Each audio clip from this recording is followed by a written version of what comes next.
guess what? We're doing a book because you, I make the rules.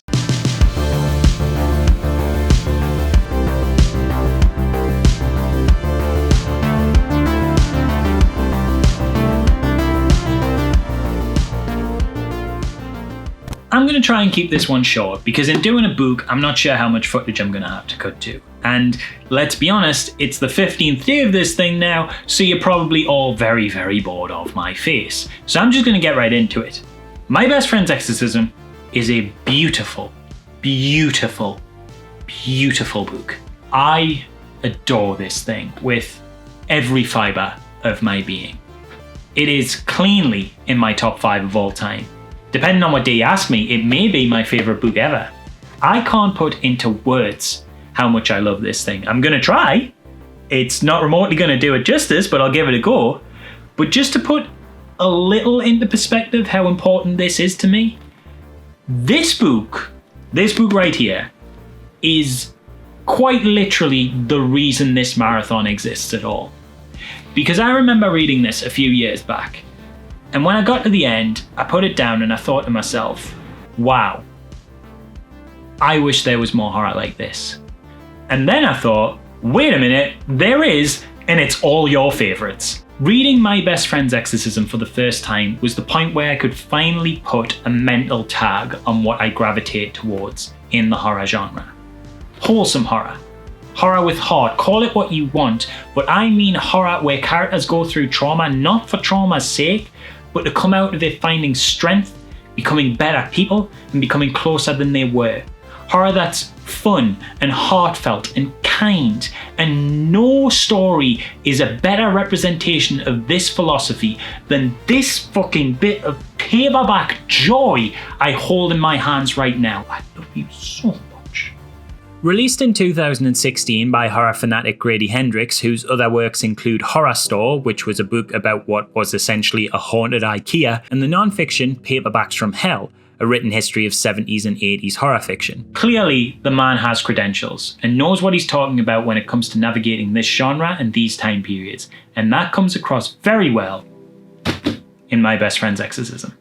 Set in a fully realised 80s South Carolina, this book explores the relationship between two young girls, Gretchen and Abby, from their childhood to adolescence, painting a picture of the decade so vividly you can almost see the film grain. Gretchen and Abby are best friends, completely inseparable ever since Abby's 10th birthday party. The story deals with them coming of age, growing up together during a decade where pop culture, drugs, fashion and high school drama seem to explode from every direction in dramatic fashion. Low stakes, high teen angst. It almost seems like the whole thing's just going to be this cute little teen drama, until the big fucking twist hits.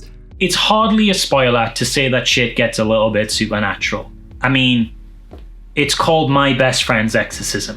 When the two girls, along with another couple of friends, decide to try LSD for the first time, Gretchen disappears into the night, only to surface from the woods very different. Though she assures everyone she's fine and nothing happened, Abby knows her friend a little better than that and can tell something very different and very dark is brewing deep in Gretchen Lang. I don't want to say any more regarding the plot, but at the risk of sounding completely overdramatic, this book reads like what falling in love feels like.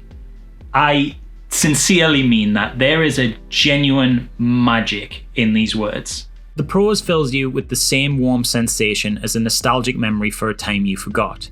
It perfectly captures the feeling of adolescence, the intimacy of that first best friend who at one point was the most important person in the world to you.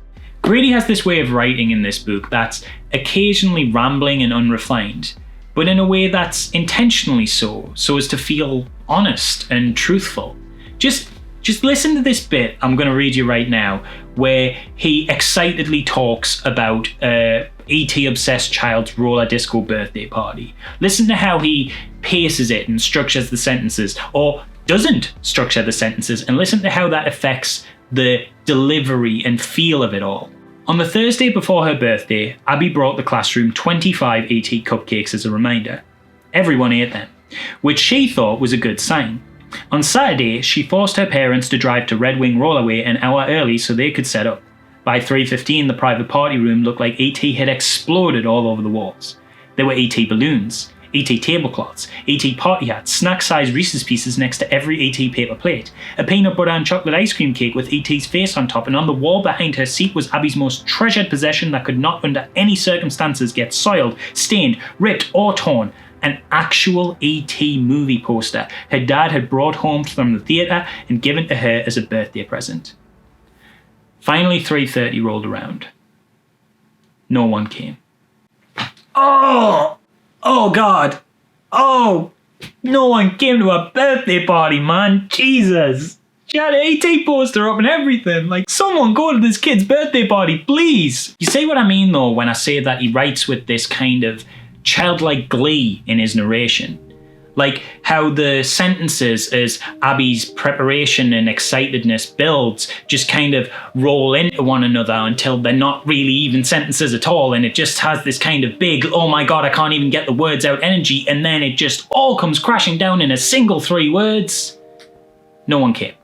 This book is filled to the brim with these kinds of little idiosyncrasies. In its language, in its pacing, in its sentence structure, it all builds to this incredible world that is populated by these wonderfully nuanced and human characters in a way that just all feels so relatable. I've never known writing to be able to so greatly capture what I feel like my own internal monologue sounds like, but in a way that's not so stream of consciousness.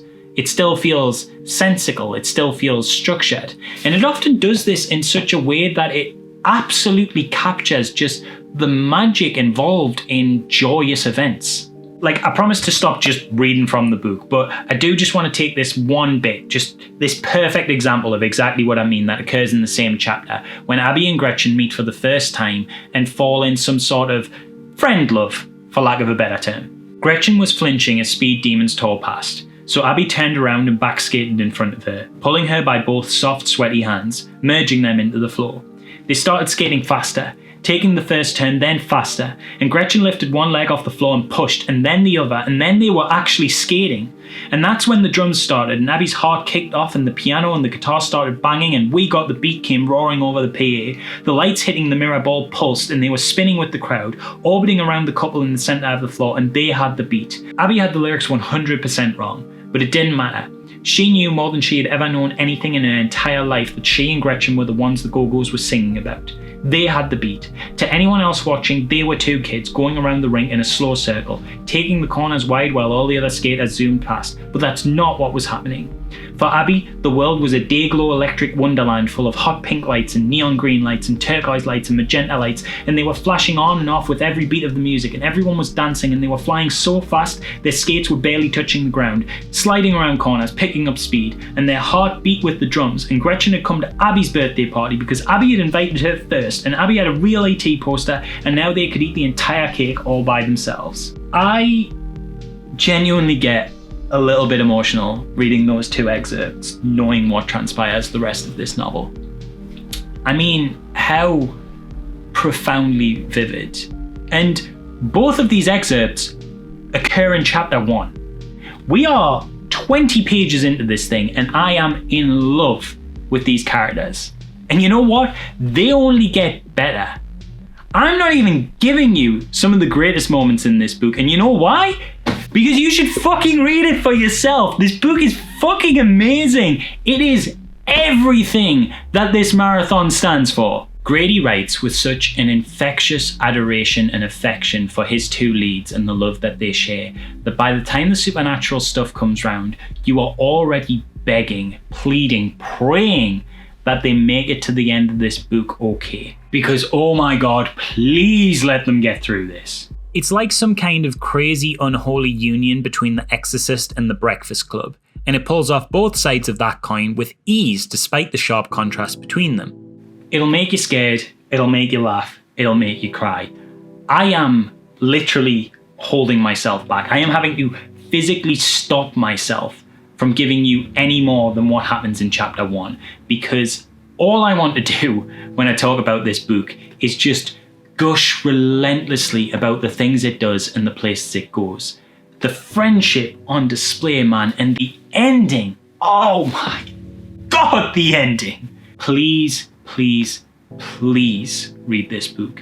it is one of the most moving, intimate, and wonderful depictions of female friendship I have ever read. Set against this beautifully realised, nostalgia-filled backdrop of 1980s America, with all of the ingredients of a fun, tense, and scary horror sprinkled between the cracks.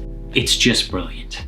I will leave you now on one quote, devoid of context, that just absolutely, for me, encapsulates all of the core ideas and themes of love present in this novel. Just one small quote that just transports you to a different time and a different place, and just, for me, personally just makes me in awe of the wonderful magic that is friendship.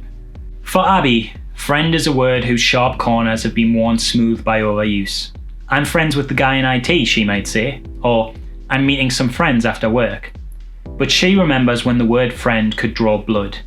She and Gretchen spent hours ranking their friendships, trying to determine who was a best friend and who was an everyday friend, debating whether anyone could have two best friends at the same time, writing each other's names over and over in purple ink, buzzed on the dopamine high of belonging to someone else, having a total stranger choose you, someone who wanted to know you, another person who cared that you were alive. I've said it before in these videos, but friends are fucking good, man.